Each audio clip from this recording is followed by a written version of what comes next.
out that the sun shines down its power to all the world and makes the wind blow strong as it will. I wonder hope gentle rains can fall upon the land, so lovely earth can stay lovely still. Hello, ladies and gentlemen. This is Energy Week with George Harvey and Tom Fennell. Tom has very graciously taken himself off camera. Here he is, the famous Tom Fennell. And we have two guests today, the famous Shavon Prophet and the famous Steve Sapowski, who have some very interesting technology that they're going to tell us about on a different show, actually, that'll appear probably on Channel 8. But what we're going to be talking about now, and Steve and Shavon are here to comment on the news. What we're going to be talking about now is the news. I go through news for a couple of hours every day, get 10 or 15 news items for the day that I find the most interesting, and post them on my blog, geoharvey.wordpress.com. And you can go there and find them if you'd like, and not find them if you don't like. But well, if you hear something that we're talking about that's interesting, you can go there and find it. Yep. Click on the link. Yep. And you can read the original article. And right. Some of them are very much in depth. I mean, they're too deep to talk about on the show. That's right. And but a few of them, good stuff there. A few of them are pretty shallow. Well, yeah. But nevertheless, what we are going to start with today is not last week, and by the way, today is the 4th of February, but we're starting on the Thursday, the 28th of January, because we do our show on Thursday mornings. But this happened on we talked about this for the January 24th date. This was the January 24th date. Confused enough? Yes, and I wanted to bring it back to us because it's a story that I have an update for, even though it's an old update. I have an update that comes from work that I was doing for Green Energy Times last week. And this is a picture of Lake Pupo, what used to be Lake Pupo, boats lined up on what used to be the shore, where there used to be fishermen fishing in the lake. Lake Pupo was about 250,000 acres, not very far from Lake Titicaca in Bolivia. And what has happened is the glacier that feeds Lake Pupo, fed Lake Pupo, has completely melted away. And so the fishermen and the people who lived there had to move away, and those boats are probably going to be sitting there rusting away for all of eternity, according to the science that we've got, because the lake is not going to recover. Anyway, it happened that last week I was writing an article for Green Energy Times on skiing and snowboarding, and it was based very much on an article in Sierra Magazine, which referred to the glacier that failed for this lake. And one of the things that they talked about was skiing on the glacier while you could still do it. Now, the picture that we've got here was one that I found in connection with the article I was writing for Green Energy Times. And it is the highest ski resort in the world. It was. It was. You'll notice that there isn't any snow. People used to ski on a glacier. And I don't know, but I think it might even be possible that they were skiing year-round at this place. Oh, I'm sure they were. And if it was a glacier, it was year-round. Sure yeah, it was. and the skiing is gone, and the skiing has been gone. The article in Sierra talked about going up there in 1999, and the fella knew at the time that the skiing was threatened by climate change. But here, we've got a picture of why it closed down only about 6 or 7 years later. And one of the things that I notice about this is it looks like there's two little signs in front. Somebody's doing some work on there. There's scaffolding, and I'm wondering if this resort isn't for sale. And I was thinking of suggesting it as a property to Ted Cruz, who might think that the skiing could come back. So anyway, we don't want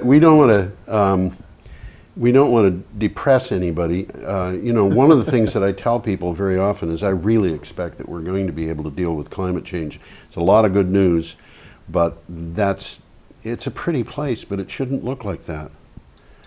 You know, and honestly, I did a check on the news, on the weather yesterday, and so far since the 1st of December, and this is about 65 days since the 1st of December, checking the coldest temperatures at night, each night, 3 of them have been below average out of 65.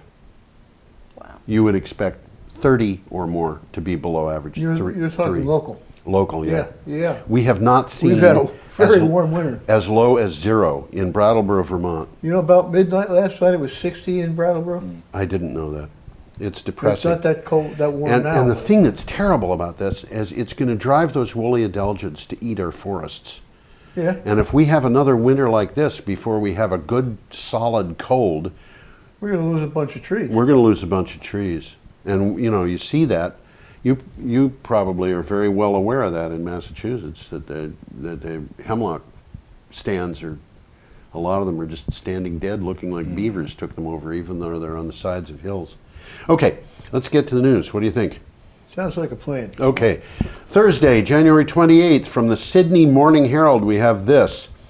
And I should come up with a new picture. Australia's power sector is at risk of a utility death spiral due to its reliance on coal, according to a report by University of Oxford's Smith School of Enterprise. Utilities in the US, Japan, and Germany are similarly exposed. The risk is partly, I've just knocked that off the screen, from renewable energy sources such as solar and wind. So what do you Well, think the of that? headline on this article is Australia's coal-fired power stations at risk of a death spiral. And we've talked about that. Yeah, They're not making any money. They try to sell them, and they're not worth anything. yeah, And they're selling them at a dime on a dollar, and nobody knows whether they're ever going to come back or not. yep. The one plant was sold for $1 million. That sounds like a lot of money when you realize that building the plant cost $1 billion. Wow. And it's just, whew. Well, Okay, this says the bad bets we have made on fossil fuels will haunt us for decades. absolutely. Yeah, in Holyoke, where we live, there was a coal plant that was recently closed I in know the where it past is, yeah. 2 years. Yeah, Yep. and they're I don't They're know what refitting it for gas, aren't they, or are they? I've heard a lot of different discussions about what they would like to do with the place, and they've been talking Well, they about gotta it get for that at gas least line a in couple there years. Yeah, and I wonder if that's going to happen. But don't is think that so. is that the plant that was next to, like, kind of almost It's almost on a highway. on the highway, Yeah. Route 91? It's right on Kind Mount of- Tom. Right up against Mount Yeah. Tom. Yeah, yeah, and you could see it when you went by. I remember seeing piles of coal there. Yeah. Anyway, It's famous. it was famous. It's a famous coal-fired plant. We are up to Friday, January 29th, and what we picture have out here, from the BBC, in the past 30 years in Europe have likely been the warmest in 2 millennia. New research. Wait a second. No, I've got something wrong there. Sorry about it. I've skipped. Wind power energy surges. That's and what it expect is. Steady growth. Yep, the American Wind Energy. There This you is go. from the Minneapolis Star Tribune on Friday, January 28th. Sorry, I'm jumping the gun. The American Wind Energy Association, the industry's Washington-based trade group, reported that 2015 was the 3rd best year because of major expansion, especially in Texas, Oklahoma, Kansas, and Iowa. In a major shift, Iowa leapt ahead of California as the number 2 wind power state, just in time for the Republicans to come there and tell them what's wrong with wind power. And I noticed, by the way, Donald Trump was asked about wind power in Iowa, and he said, "Oh, I'm fine with wind power." Well, in Iowa, they like wind power. We got an article about They like exactly it in that, Scotland too, but that's not what he told them. Okay. yeah. Anyway, One of the takeaways from this is one of the reasons for the surge in wind power last year in Iowa and elsewhere was because the federal tax credit was extended. it was because the one that was was extended. Yeah. Yes, indeed. Okay. So I think we're up to Friday, January 29th now. I think Have we I are. finally arrived at this point? I think we are. Okay, now I can show you 2,000 years of summer temperatures. Last 30 years in Europe have been likely the warmest in 2 millennia, new research says. The study used tree ring records and historical documents to reconstruct early temperatures going back, yearly temperatures going back to 2,100 years. It says European summers have warmed 1.3 degrees Celsius between 1986 and 2015. That is in excess of the amount of warming that we've had worldwide, because we've had about almost 1 degree worldwide. But this says that summer temperatures in Europe have gone up 1.3 degrees. Well, this says that the article said the summer of 2015 saw severe heat waves over Europe. Yep. For the third time in 15 years. Yep. And the graph there shows 2,000 years of summer temperatures. Right. And if you look over on the right, something's happening. Something's happening, there's no question about it. And there have been high temperatures in the past, but you know what? We haven't had that kind of steep increase. Well, over 2,000 years, there wasn't a single 30-year period that was as warm as the last 30 years. There you go. Yep. Okay, let's get away from that one. That was BBC, by the way. That's It gave us depressing. that. Yes, it is. Okay, our next one. Well, this is an interesting yeah, one, according to Global Construction Review, this is from MIC, and I have no idea what MIC is. France is planning to pave 621 miles of its roads with polycrystalline silicon solar cells over the next 5 years. If the initiative is successful, it could produce enough power for 5 million people's homes, roughly 8% of the country's population. Interesting shift from nuclear. That picture isn't in France, it's in the Netherlands, but it's real. Yeah. And the caption was walking on sunshine.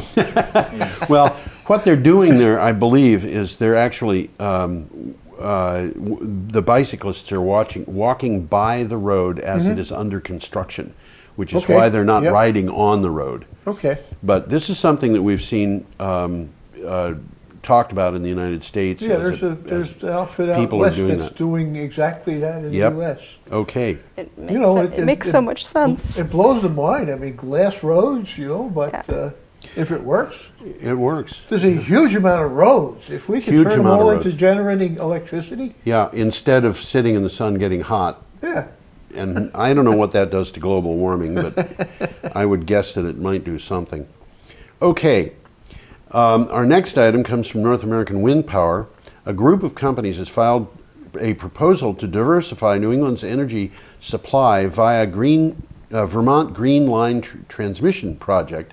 The partners say the proposal, the wind and hydro response, is designed to bring clean power to Rhode Island, Connecticut, and Massachusetts. Well, we've talked about this before. We just I never heard it called the green power before. Well, they got to Vermont call Green it Line. something. Yeah.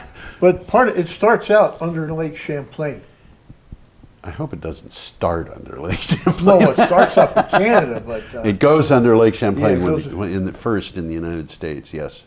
Which is a perfectly good place to put an electric line if that's what you want to do. Absolutely. Now, this is also interesting.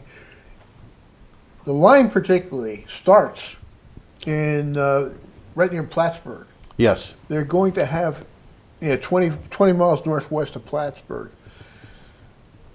It's going to the wind project that they're building there is going to provide 400 megawatts. Yeah. That's a lot. That's a lot of wind. That's going to be a big wind That's project. going to be a big wind project. Although we're going to be hitting some more stuff about wind that is just kind of mind-boggling. Nothing in Vermont's going to be 400 No, megawatts. I can nothing in guarantee Vermont you is going to be that big. I don't think ever. But yeah, it's interesting to see that. We'll get to a wind turbine later on in this show that's just astonishing. Oh yeah, they're making strides there that are unreal, unbelievable. Yep. But we are up to Saturday, January 30th. And from the Daily Advertiser, we have this question, why, or answer, I should say, an opinion piece, why cheap oil isn't bad for the environment. That's interesting. It is. A lot of opposing forces are shaking the old assumptions. In the jaws of bargain oil, the U.S. DOE expects Americans to increase their use of renewable power this year by almost 10%. Why the big difference? There are many factors, and nearly all favor renewables. Well, as from the article, as cheap oil drags down the global prices of oil and natural gas, it crowds out coal, Wow. which is a dirtier fuel. Yeah, well, it's not just that, as you know. It makes drilling in the Arctic less feasible. it makes shale oil less oil less feasible. It makes feasible. fracking less feasible. Oh, darn there's it. a silver lining here. What are we going to do? Yeah, and the thing that's interesting is the price of oil is going down. The demand for it is going down faster. That doesn't make sense. The demand is going down faster. Yeah, I know. It doesn't make sense. It doesn't make sense, except people are saying, we don't need to do this. Yeah. And, you know, it's like, we don't need oil to heat our house. We can do it other ways. We don't need oil to produce our electricity. We can do it other ways. Why would we spend money on oil when we can just not spend the money and not pollute the environment? Just as I was coming into the building today, I heard a little blurb on the Vermont Public Radio News. Yeah. And it was ExxonMobil saying how much money they're losing because of the low price of oil. I'm so sad for them. Yeah. ExxonMobil.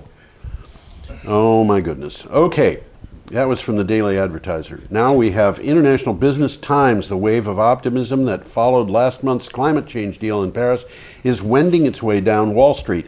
Investors and financiers meeting in New York this week vowed to harness their trillions of dollars in collective wealth to develop clean energy projects and curb the planet's carbon emissions. Well, this is big. From this article, in order to meet this target, the world must invest at least 12 trillion in renewables within the next 25 years. Yeah, but you know what? 12 trillion is peanuts compared to the amount of money we're going to lose if we stick with fossil fuels. Yeah. And the fact of the matter is, if we were to stick with fossil fuels, we'd have to update the infrastructure anyway. And that would cost trillions of dollars, maybe 12 trillion. I don't know. But we're not going to lose money. The article does say that the motivation for this is economic. So they're looking at the overall economics, and it's favorable to this. I saw a thing, an insurance official in one of the big insurance companies saying by 2050, we won't be able to insure anything. Isn't that interesting? Yeah, because of climate change. Well, if we don't do something about climate change, we're going to lose. I have said before, you want to hear about no climate change, talk to an oil man. Want to hear about climate change, talk to an insurance guy. Yeah, or a bank. Or a bank, Yeah, but if you want to talk to an oil man on one side, it would be fair to ask about, ask a person who owns a wind project or installs solar on the other. Yeah. It would be fair. It'd be fair. I tell people, if you want to get a really good idea of what's going on in the world in terms of the costs of wind power, and this includes of fossil fuels. This includes hidden costs. This includes the costs of the medicine for the kids who have asthma and stuff like that. If you really want to get a clear picture, the person to talk to is the banker, because the banker is the guy who has got to give advice that makes sense financially. And if he misses, his customers are going to say, we can go to a different bank. So if you want to find out what can't argue with your logic there. If you want to find out the levelized cost of electricity from different sources, you go to a place like Lazard, which develops that information. And they say, of course, that the third cheapest source of electricity we've got is gas. Third cheapest. Second cheapest is solar. Cheapest is wind. All right. The times they are changing. They are changing, there's no question about it. Okay, we're up to Duke Energy from the Charlotte Business Journal. Duke Energy is seeking collaboration on climate change, a spokesman has said. The company hopes North Carolina will start a less confrontational approach on the federal clean energy plan, working with EPA and stakeholders in the state to develop a workable program for carbon reduction. This is a utility saying we want to go ahead with a clean. This is a man bites dog story, isn't it? It sure is. Except that this is a story that gets repeated in different parts of the United States. It's not just a Vermont story anymore with Green Mountain Power to saying we know what we're doing, and sounding like they actually do. This is Duke Energy, and there's more of them. And I think there may even be... Yeah, they're saying the state's not doing enough. Yes. Duh! Even though North Carolina is one of the most progressive states in terms of the amount of solar power it's putting in. Yeah, they've got a lot. Yeah, They do. True. They did just get rid of their huge state tax credit for renewable energy. Yeah, I know. And there's fighting It was going on. enormous. We had some customers there, and they particularly complained about Duke Energy getting in the way of clean energy projects. So Well, there you go. They what gotta, a coincidence they that they're gotta- saying that they'd like to collaborate and do something about climate change. Well, It's very what they've got to interesting. do is they've got to have their left hand and their right hand talking with I each think other. so. Yeah. One thing Yeah. does deserve to be mentioned is a tremendous amount of offshore potential Oh, yeah. in North Carolina. Yeah. Yeah. I don't know what the name of the banks are down there, but you know the river, the water banks. You The know, water banks, the outer is, now banks. is that where Cape Fear is? Cape Yes, Hatteras is there. Cape Fear, Cape Hatteras, they're all Yeah. down there, and Cape Fear is a great location for wind. Which is why it's called Cape Fear. Probably. I would say you're probably right. Yeah, we're back to Greensburg, Kansas, which got blown away by an F5 tornado and is now the United States' first 100% renewable energy city. Do you know about that? I didn't hear about that before. Greensburg I is looked at your Greensburg is a tiny, tiny city, and they are very proud of the fact that they are 100% powered by wind 100% of the time. I'm not That's kidding. That's amazing. awesome. Yeah. They're a city, and they have never put in an ordinance against wind turbines. They have people putting up wind turbines in their yards, Wow. and they have 3 wind turbines at the Best Western to sing the guests to sleep at night, and they have a really nice, beautiful, big wind turbine at the hospital just across the driveway from the The entrance. wind turbines in the hospital parking lot. Wow. Yeah, it was put there with a little plaque on it that says, "We just want to explain to people in Vermont." Okay, Wish. are we up to Sunday? I think we are. We're talking about Excel Energy Have we talked about Excel? No, we haven't. in From Minnesota. the Minnesota Star Tribune, as many U.S. power companies fight the federal Clean Power Plan, Excel Energy took a different path on Friday. We're back to this same thing. Same thing, yeah. Declaring the utility's Minnesota operations to be, quote, nearly certain, end quote, to comply with the plan's greenhouse gas reductions through cost-effective investments over the next decade. And that sounds like Excel is trying to be right there with the people at Duke Energy who are on the right side of the argument. Well, I think in both cases, they're looking at the economics from a little bit different viewpoint, and they're saying, hey, this is what makes sense in the long run. Yes, yes. Our next item from Sunday, January 31st. We're back to Iowa. Yeah, this of course, this is before the caucus, and it comes from The Ecologist. It's an opinion piece called "Politicians Take Note." Iowa is the U.S. most wind-powered state, and everyone loves it. Wind supplies 30% of the state's power, more than any other U.S. state. Wind power also gets real bipartisan support in Iowa. A recent poll taken by Public Opinion Strategies shows an 85% approval rating. What do you think of that? There's a lot of wind turbines visible in Iowa, Yeah, but there's another part of it. There's 12 factories that build wind-related parts. Yep. Supporting 7,000 jobs. There's a lot of Beautiful. jobs. So, Yeah. you know, there's economics going here too. Yep. And you know what this reminds me of, Tom? Somebody was telling me about wind turbine syndrome and how people get sick and all, you know, all that. And I thought, you know, I've heard about these people in the Northeast Kingdom who know somebody who lives near a wind turbine and they get sick. I decided I'd check it out and I'd find out what the truth was. So what I did, and I will suggest that anybody who wants to try it can do this. You know, I went to Wikipedia. There's a list of big wind farms there, and I picked one that was really big, the Roscoe Wind Farm, which is around the town of Roscoe, Texas. And I thought to myself, you know, these people are living right in the middle of a wind farm. They're not living near one. They don't know somebody who lives near one.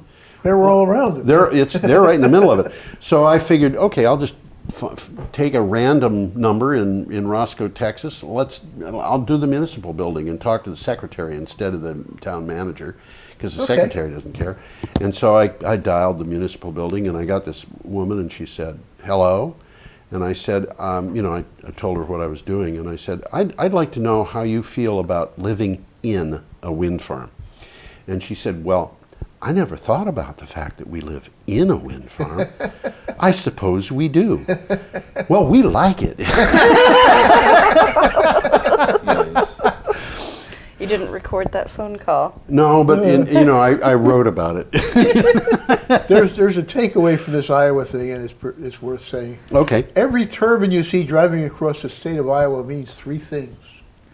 It means income for farmers, it means revenue for local governments, it means jobs for Iowa families. Right. Everybody loves wind. Well, not only that, Tom, did you put that picture up so people can see? It was up. It was up, okay. I'll put it up again. One of the things about wind power is that it's the cheapest power source we've got. Mm-hmm. The levelized cost of the PPAs, the power over its lifetime, the power purchase agreements for the big bulk amounts of power. We're talking about 3 1/3 cents per kilowatt hour. This is cheap. This is power that people can actually, get from from the grid at a cheap price. And you know what? They say that wind doesn't blow all the time. It does. Somewhere. It does somewhere. Yeah, and if you've got more than one wind farm tied into these things, if it ain't blowing here, it's blowing over there. That's right. And another thing, Georgia Mountain. Yeah. They had their announcement this year of just recently. Yeah, it's in Vermont, of how much production they had. They had 22% more last year than they expected. Wow. 22%. But one of the things that's interesting is they had power available from that wind farm 97% of the time. The wind comes. I don't think they predicted that. No, I think they probably did. I've been looking at availability, and 97% is not wonderful. It sounds staggering. It sounds staggering. But when you hear this business of the capacity factor is 33.5% or something, 34.5, whatever it was. It sounds like it's down 65.5% of the time, and it's running the rest. That's not what it is. It's almost always running. It's just almost always running at a reduced rate. Okay, so it's almost always running, but it's not always running at full speed. That's right. And so what? you put a bunch of those things up, and it explains why when Germany has gone to like 30% of its power from solar and wind, it improved grid reliability. And they're saying they could get to 70%. This is the grid's operator says they could go to 70% solar and wind before they need batteries.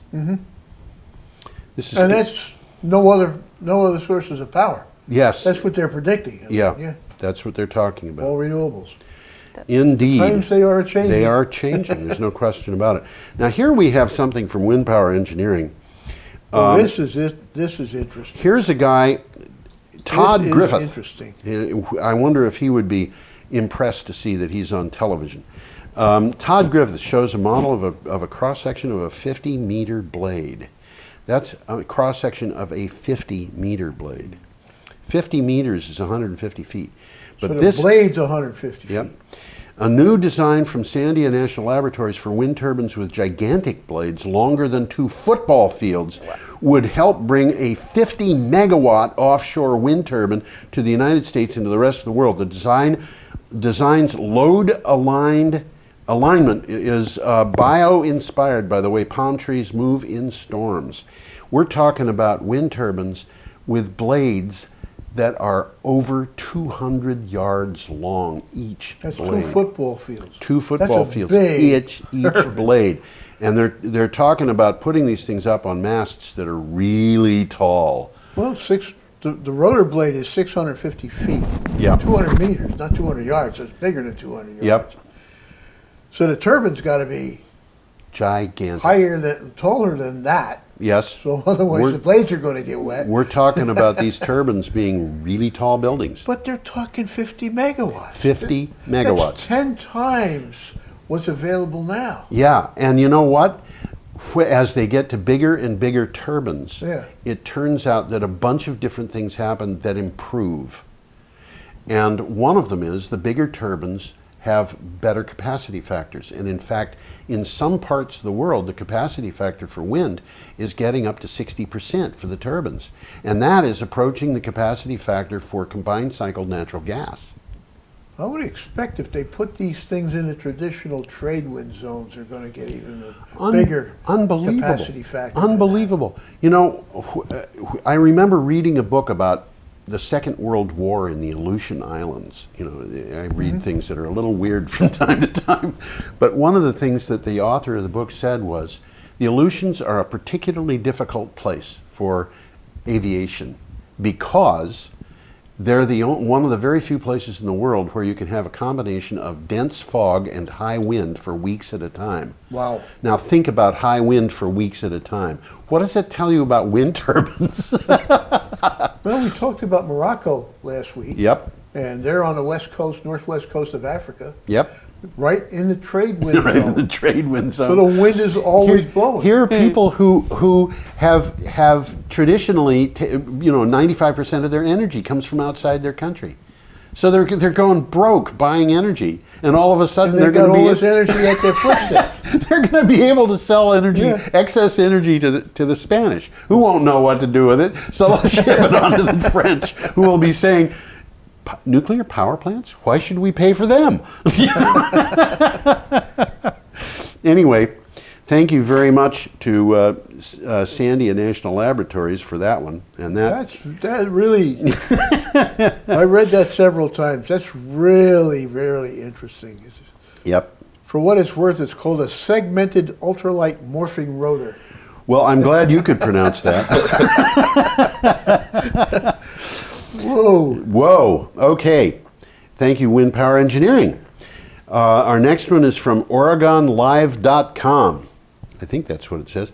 Oregon's two biggest electric utilities, and we're back to the same story, told state regulators that their compromise plan to eliminate coal-fired electricity and meet half their customers' demand with renewable energy would be affordable, technically feasible, and preferable to ballot measures that environmentalists propose. And by the way, it'll take their state very far in the direction of the Clean Power Plan.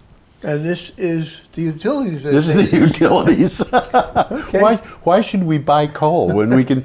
You know, one of the things that I tell people about renewable power is, you want to go to a bank, you want to say, I'm going to get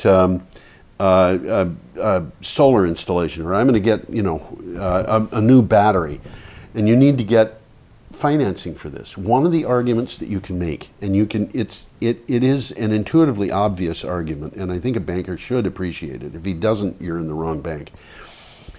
I know how much I'm going to pay for fuel 15 years from now.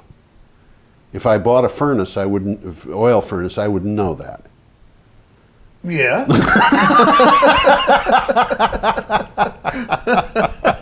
Okay.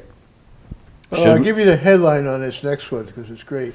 Hinkley Point nuclear fiasco spooks Hitachi boss. Okay, from Yahoo Finance UK. Yahoo, there's a good source for that headline. The head of Hitachi has warned that the debacle is it debacle or debacle? I call it debacle. I'll call it debacle because I don't know anything. Surrounding the construction of Hinkley Point nuclear plant throws up, quote, very serious concerns, end quote, about its own investments in the UK. He said the setbacks experienced by the Hinkley developers EDF raised questions about how plants are funded. Well, EDF is Electricité de France, and one of the bigger backers of this, and they're getting cold feet. They're getting cold feet, and you know why? This is an interesting thing. Part of the reason why EDF is getting cold feet is because their union is getting cold feet. Oh. And the union is getting cold feet because they are heavily invested in EDF for the retirement funds, and they're afraid that that power plant is going to make EDF go broke. That almost doesn't make sense. I mean, it does. It makes eminent sense, but it's counterintuitive, isn't it? Yeah, they don't want jobs in Somerset. They want jobs in France. But the fact is, they don't want high-paying jobs that'll last for a few years and then all of a sudden find themselves on the dole. Yeah. And that's what they're worried about. And that Hinkley plant is a disaster. Well, you and I predicted that. It ain't going to happen. But you know, here we're seeing that the other nuclear power plants that the UK has been banking on are probably not going to be built, because the Hinkley plant is not going to be built, because everybody's saying, nuclear? Are you sure?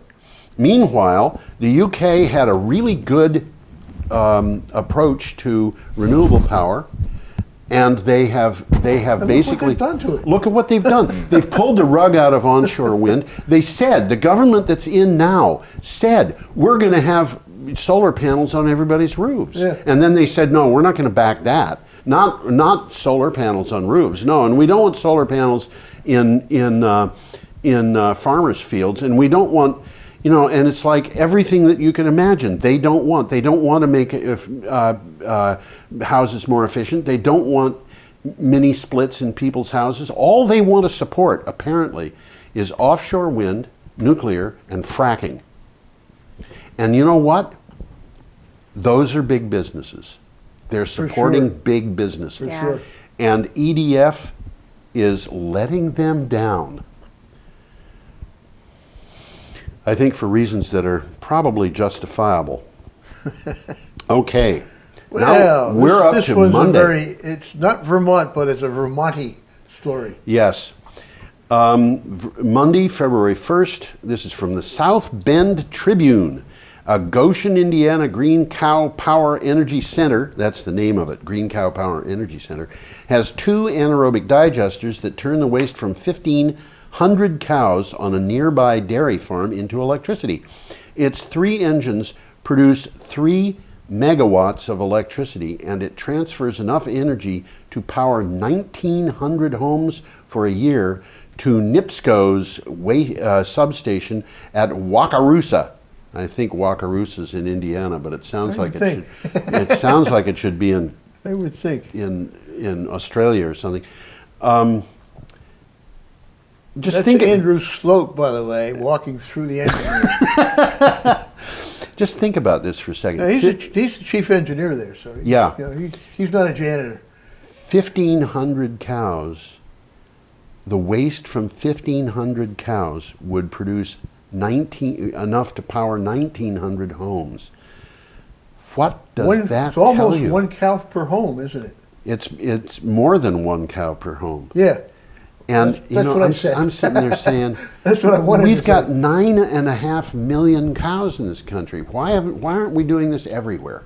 Now, we will be eventually. Well, Vermont had 16 of these things when California didn't have any yet.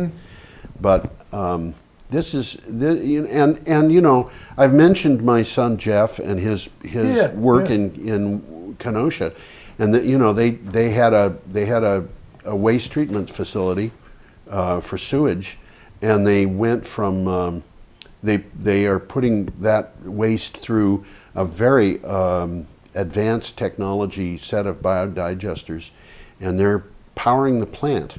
They're getting 100% of their power. Of their own power. From the biodigesters, and when they're all done... which they were paying to get rid of. Yeah, and when they're all done, instead of having waste that has to go to a landfill, they've got waste that is... They got a marketable product. It's a marketable product. Yeah. It's a Class A EPA grade. This is win-win situation. Yes, it is. Instead of being a drain on the community's resources, financial resources, it is a moneymaker. There's a good takeaway from this article. Yeah.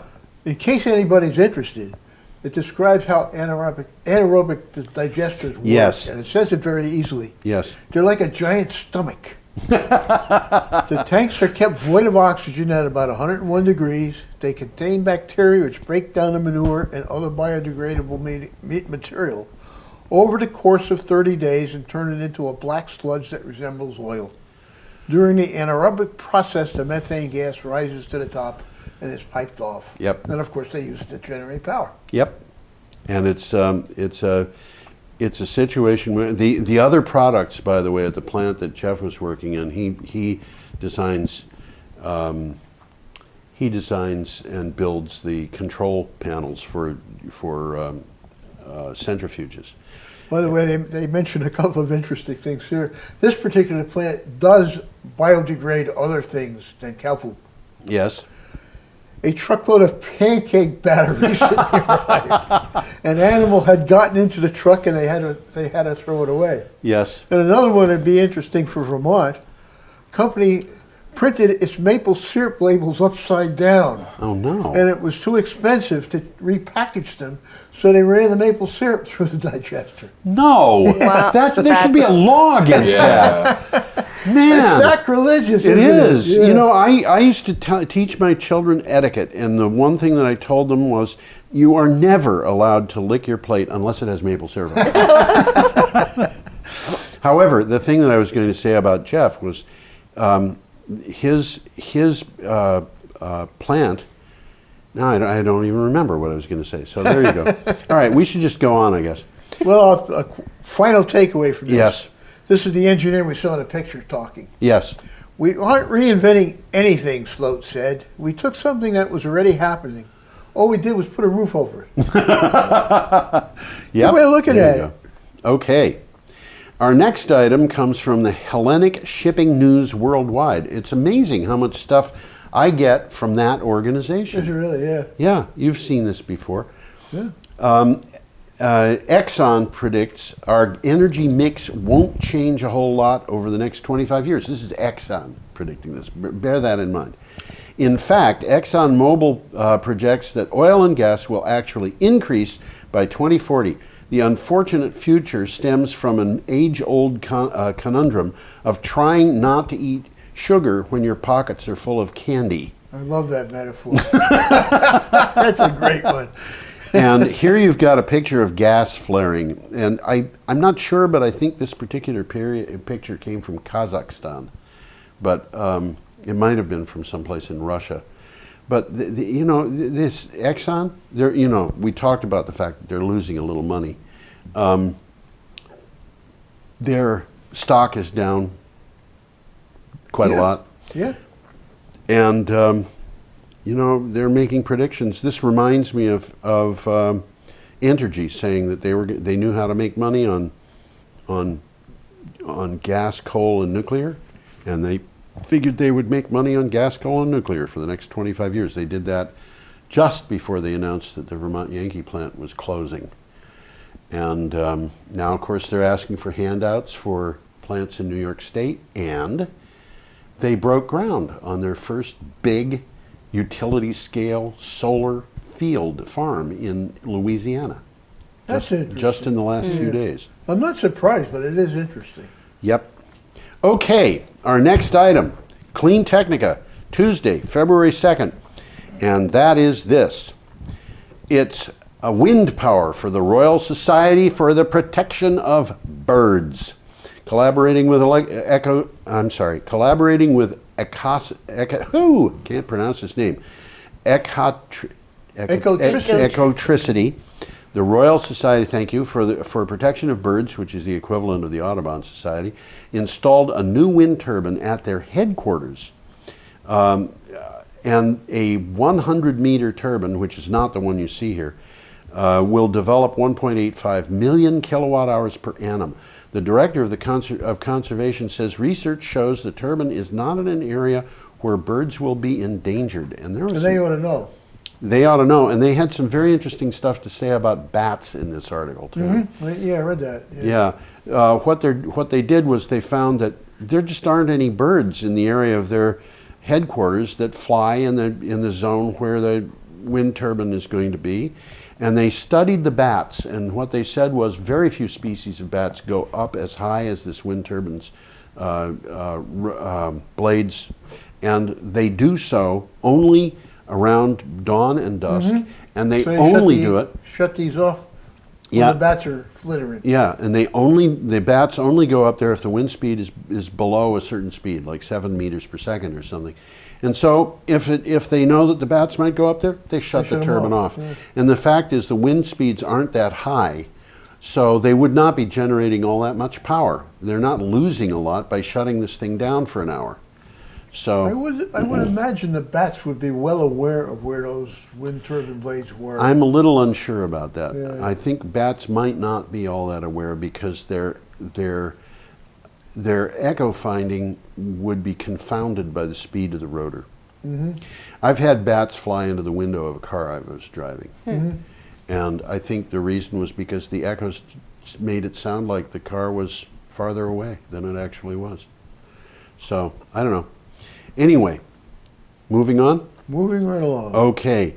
Our next item is from Clean Technica. The U.S. Supreme Court ruled in favor of the Federal Energy Regulatory Commission, deciding that demand response should be regulated at the federal level and ensuring that demand response industry can continue its impressive progress. Demand response was a $1.4 billion market in the United States in 2015. Well, apparently what was happening here was some of the states were saying you can't. We want to regulate it. We want to regulate it. Yep. And the feds are saying, no, it's too confusing. Yep. But the thing that's interesting about this, most people I think have got no idea what demand response is and why it matters.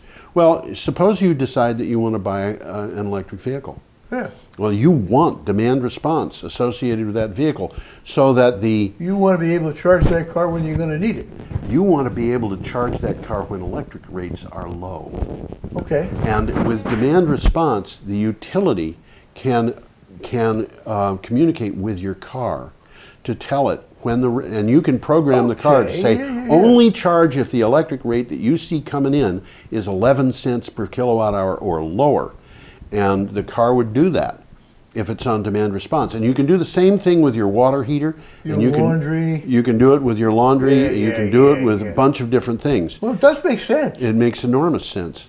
So, you know, and the one of the things that they have found in Germany is that the virtual power plant, which regulates distributed power generating materials. This isn't even real, but it exists. This actually they've got over 1,000 of these virtual power stations in Germany. They're just computers. And they're computers, yeah. Yeah. They're putting everything together. They're putting things together, and they're saying, okay, we need, the solar is available now. Let's use that. Well, we've got wind, but there's too much power on the grid, so turn the wind turbines off, and whatever it is that they want to do. It's all being done automatically. It's all being done automatically, and it's a very simple thing, and it's a very different paradigm than what people are used to. Yeah. So, okay. Our next item is from Benga Daily News. Benga? Benga. Benga. That name, by the way, is Bangor in Welsh, and the NG combination. Is it from Wales? Yeah. A place in Wales? Bangor. Huh? Bangor. And it means, I think it means, the Gor means college. But it's an interesting name in Welsh because NG is considered to be a single letter and it's always pronounced ng. Mm-hmm. But in this particular word, it's NG, nga, Bangor. So that's rare in Welsh. It's rare in Welsh, yeah. In fact, NG in a Welsh crossword puzzle occupies 1 square. Oh, does it? Yes, Yeah. along with a number of other combined glyphs. Maine has New England's biggest pipeline of wind projects in the works, and developers of 9 projects have asked for long-term contracts with utilities in Massachusetts, Connecticut, and Rhode Island. The projects together would add another 2,140 megawatts, about 3.5 times Maine's current capacity. Now, that's a lot. That's a lot, but not all of these projects are going to be developed. You can bet on that. Well, Some of them will not. We sort of read something about this, not this specifically, but this concept before. Yeah. Southern New England states are demanding energy. That's right. They're buying. They're buying it. So these guys are out there saying, we're selling. That's right. And I mean, we've got a bunch of very interesting developments going on in New England, including these pipelines that have been running. I suppose you people have been following those things. Yeah, it's going right near your town, isn't it? Greenfield and Yeah. that whole area. I get down to Northfield once a week, and I see all the no pipeline signs. I think we live quite south of where they're where they're proposing to put it. So we're like the only people in our town to have an anti-pipeline sign proudly displayed. I'm very proud of it. I'm really delighted to hear that you've done that. Okay. Okay. Yeah. This is a lot of power. It's the equivalent. It's given the advancement that wind power has done, this is the equivalent of about a nuclear power plant. This is a lot of stuff just coming from Maine, and. So are we thinking that this would replace the supposed demand that the utilities have for natural gas? Is that what we're thinking? Well, the one of the things that I'm thinking is that the Attorney General of Massachusetts has said that Massachusetts doesn't need natural gas. Yeah. And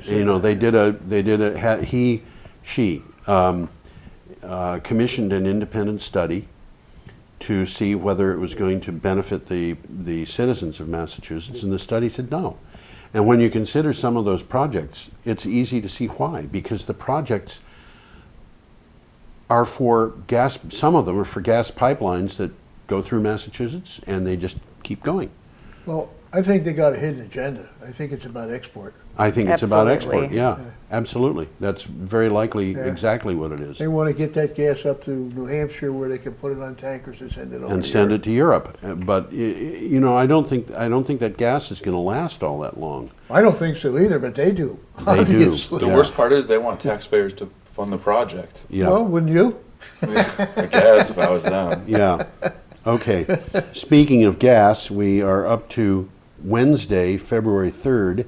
My, and time flies. The Guardian gave us this piece. The more people know about fracking, the more likely they are to oppose it. got a A picture survey here. Here we go. for the government shows of those who said they knew a lot about fracking, 53% were against it, compared to 33% who said they were in favor of it. The poll tracking attitudes to energy policies has revealed. Sorry about the bad wording of that, but the idea of fracking in the UK is just appalling. The idea of fracking anywhere is appalling. Well, I think it's all about money. It's You're about looking money. over there, and somebody's going to make money from fracking, Yeah, and we're back to that and whole they happen business. to have power. Yeah, and we're back to that old business of socializing the risk and privatizing the The profit. profits. Yep. And makes that is, sense. I've You can get away with it. made up a word for this. It's called Oh. market socialism. Yeah, it is. It's exactly what it is. Yeah. Market socialism. It's what the Koch brothers want to do. Socialize that risk. Nice if you can get away with it. Nice if you can And get they away have with been it. Now for a this long is time. this is actually coming up as our last item, and it is the one this week that I think is the most fun. It comes from CNews Renewables. It's an extremely short piece, like everything from CNews Renewables. Non-hydro renewable energy sources accounted for 63% of all new power generation capacity installed in the United States in 2015. We got a picture for that. Do we? Yeah, We do? I think. No, I don't think Yeah. so. Okay, I Okay. got one, but You where did I have get one? it? Well, put it up. Let's see can't. it. Oh, you can't. Okay. I'm not connected. This is the latest report from the Federal Energy Regulatory Commission. There were 7,977 megawatts of wind turbines installed in the country, which is 48.39% of the year's total. And that is 63%. And it was The new power that of was new power built added last- was renewable. That was generated last year. Yeah, and less than 40% was from natural gas. There was no new power from nuclear. We see little Right. dribs and drabs. I had those numbers. Oh, okay. Wind was 8,000, well, I'm rounding it off. Yeah. Wind was 8,000 megawatts. Right. Natural gas was 6,000 megawatts. Yep. Solar was 2,000. Okay, now we're getting down to the good guys. Biomass was 300. Hydro was 150. Now that doesn't quite make sense, but it must have been new hydro rather than old hydro. That's new hydro, yes. Yeah, yeah. Yes. Geothermal was only 50. Yeah, well, geothermal is difficult. Yeah. Oil was only 15. You know, not a lot of power comes from Coal oil. was down to 3. Yeah, well, And coal is nuclear dead. was nothing. Coal is practically dead. Coal was practically dead. Yeah, and people don't realize this, but you can see this if you look at the Dow Jones Coal Index. Now this is also interesting. Non-hydro renewables account for 9.27% of U.S. power capacity. Right. That's installed capacity running almost 10%. Right. Okay. Conventional hydropower, 8.56, almost the same number. Right. So there's almost as not many renewables now So it sounds like as there's there are hydro. And a lot of this conventional hydropower is 100 years old. yeah, but You know, this Niagara is, Falls and stuff like that. Yeah. I mean, Hoover Dam.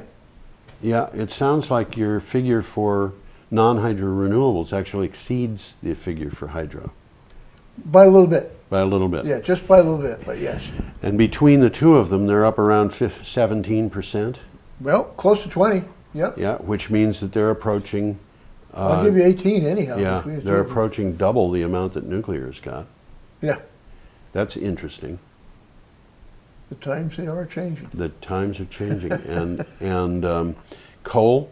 You know, I mention this I think every show. If you look at the Dow Jones Coal Index, most people Yeah, have heard about yeah. the Dow Jones Industrial Sell your Index. coal stock. No, forget selling your coal stock. It's too late. The coal index started into decline in 2008, and at that time it was about 735 or something. And it went into a decline that was steeper than the Dow Jones Industrials decline in the Great Depression, except that instead of recovering after 3 years, it just kept dropping. And now it's down to about 2% of what it was Wow. in 2008. So in 8 years, it's lost 98% of its value. And we had a guy here on the show, Chris Martinson, Yes, and he does more of economics than anything else. Yeah. He does a lot of stuff. But one of his favorite sayings is, the next 25 years is going to be very different from the last 25 years. yes, And I'm not going to argue with him there. I'm going to expand upon it. I'm going to say, looking at the electrical industry, the next 100 years is going to be very different from the last 100 years. We won't even recognize it. I agree with that. I think 25 years from now we won't recognize it. It's moving fast in that direction. But It's a change in paradigm. Yep. And it's a change in paradigm that's kind of analogous to the change in the equipment that is used to design these things. You know, we use these things, computers. Yeah. When the current grid was built, We used to use those things that you brought one of them in here. What did you call Slide them? rule. A slide rule? that's what they used to use. Yeah, yeah. And they had no idea what a computer was. And where this computer can do about 2 billion multiplications in the course of a second, and they can be programmed to be organized to mean something, that slide rule would do one calculation in about 3 or 4 seconds. And If you were really good. if you were really good. And the computer can do a very accurate calculation, where the slide rule is you're 3 degrees. three decimal points. digits of accuracy. If your eyes are good. If your eyes are good. Well, that one I brought in, you can actually get 4 if you're at Can the you? left end Yeah. of the scale, because it's 20. It was a big ruler. Yeah, it was a big slide rule. Anyway, we have come to the end of our hour for practical purposes. So I think we should 59, probably... 58, 57. Yep. I think we should say goodbye to everybody and watch Shavon and Stephen on Channel 8 as they appear. They're going to be talking about heating your house using solar power. I wonder hope gentle rains can fall upon the land, so lovely earth can stay lovely still.